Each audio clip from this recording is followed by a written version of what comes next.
Upacara Hari Bayangkara ke-74 Polda Sumatera Selatan di Gedung Catur Prasetya. Kegiatan ini dihadiri oleh Gubernur Sumatera Selatan Herman Deru, Pangdam II Sriwijaya Maijen TNI Irwan, Kapolda Sumsel Irjen Pol Eko Indraheri, Ketua DPRD Provinsi Sumsel Anita Nuringhati dan unsur Forkopimda Sumsel lainnya. Usai kegiatan, Kapolda Sumatera Selatan Irjen Pol Eko Indraheri mengatakan, peringatan HUT Bayangkara ke-74 ini menjadi sarana introspeksi bagi pihaknya dan jajaran, serta akan siap menghadapi bermacam rintangan seperti pandemik yang saat ini terjadi, karhutlah serta berbagai gangguan Kamtibnas. Di samping kita sekarang menghadapi gangguan Kamtibnas yang umum dari tahun ke tahun, kita juga sedang menghadapi pandemi COVID-19, sebentar lagi kita karhutlah, sebentar lagi juga kita akan melaksanakan pilkada serentak. Tentu kami akan siapkan itu semua.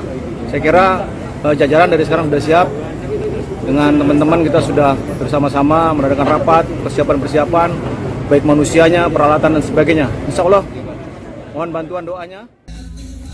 Senada dengan hal tersebut, Gubernur Sumatera Selatan Herman Deru mengatakan, saat ini peran kepolisian serta TNI sangat diperlukan untuk menghadapi new normal serta laju pertumbuhan ekonomi.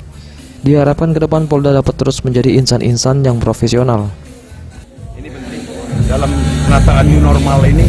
Peran polisi dan TNI itu sangat berpengaruh terhadap laju pertumbuhan ekonomi, juga produktivitas lainnya. Jadi harapan saya di ulang tahun 74 ini khususnya kepada Polda Sumatera Selatan tetaplah jadi insan-insan yang profesional.